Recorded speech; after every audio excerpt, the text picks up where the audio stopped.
Hello my dear student, आप लोग कैसे हैं? आई होप आप लोग बहुत अच्छे होंगे। आपकी एग्ज़ाम की तैयारी बहुत अच्छी चल रही होगी। आप लोग का फिर से डीएमडी चैनल पर स्वागत है बाबू।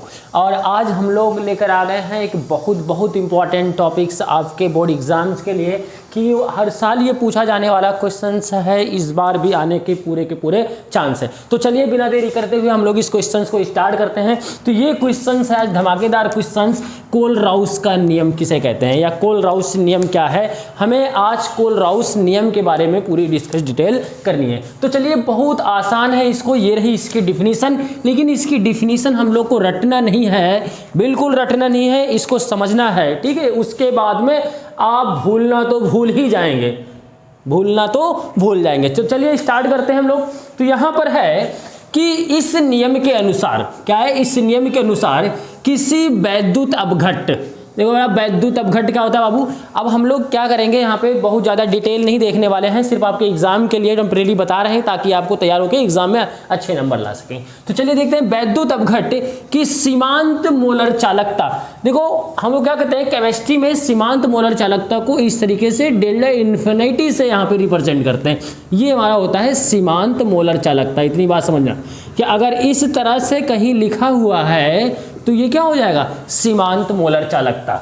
उसके धनायन और उसके ऋण आयन के सीमांत मोलर चालकता के बराबर होते हैं। तो चलिए ठीक है, यहां तक समझ में नहीं आया कोई बात नहीं, ठीक है। अब एग्जांपल समझिए, एग्जांपल से अभी ये डिफिनीशन आपको ऑटोमेटिक से याद हो जाएंगी। जैसे मानिए फॉर एग्जांपल बोला गया कि कोई वैद्युत अपघट्ट लिया गया, यहाँ पे NaCl लिया गया, और इसको जब रिएक्शन कराएगी तो ये क्या होते हैं, कुछ में हाइड्रोलिसिस मतलब टूट जाते हैं, Na+ और Cl- में यहाँ पर ये क्या हो जाएंगे, ब्रेक हो जाएंगे, ठीक है। अब इनका हमें क्या करना है कि कोल-राउस के नियम के अनुसार करना है। तो यहाँ पे देखिएगा, तो यहाँ पे सबसे पहले क्या करेंगे, ये वैद्युत अपघट्ट, यहाँ पे बोला है किसी वैद्युत अपघट्ट की सीमांत मोलर चालकता। तो वैद्युत अपघट्ट बाबू क्या था, यहाँ पे NaCl था, यहाँ पे वैद्युत अपघट्ट क्या है, NaCl। अब इसी NaCl का बोल रहा है कि सीमांत मोलर चालकता। तो देखिए सीमांत मोलर चालकता का साइन क्या था, डेल्टा इन्फिनिटी। तो यहाँ पे डेल्टा इन्फिनिटी हमने बना दिया, ठीक है। उसके बाद ये वैद्युत अपघट्ट रख दिया, तो ये क्या बन गया, वैद्युत अपघट्ट की सीमांत मोलर चालकता, ठीक है।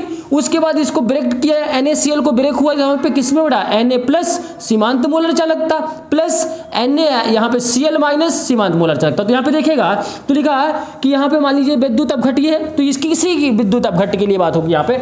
तो किसी विद्युत अपघट्ट की सीमांत मोलर चालकता, ये सीमांत मोलर चालकता का साइन है। तो विद्युत अपघट्ट की सीमांत मोलर चालकता, उसके धनायन क्या है, उसके धनायन और उसके ऋण आयन के सीमांत मोलर चालकता के क्या होता है, बिल्कुल बराबर होता है। क्या होता है, बराबर होता है। यही इसकी डिफिनीशन थी बाबू, यही इसकी डिफिनीशन थी कि मतलब कि यहाँ पे किसी वैद्युत अपघट्ट की सीमांत मोलर चालकता उसके धनायन उसके ऋण आयन के सीमांत मोलर चालकता के योग के क्या होता है, बराबर होता है। ये चीज यहीं पर यही लिखी हुई है। तो एक बार इसको फिर से देख लेते हैं। लिखा है इस नियम के अनुसार किसी वैद्युत अपघट्ट की सीमांत मोलर चालकता, किसके बारे में, यहाँ पे देखिएगा सीमांत मोलर चालकता उसके धनायन व उसके ऋण आयन के सीमांत मोलर चालकता के योग के, यहाँ पे बेटा थोड़ा गलती हो गई, के योग के बराबर होता है। किसके बराबर होगा, योग के बराबर होता है। यहाँ पे देखिएगा योग मतलब ना इसके जुड़ रहा है, तो योग के क्या हो जाएगा,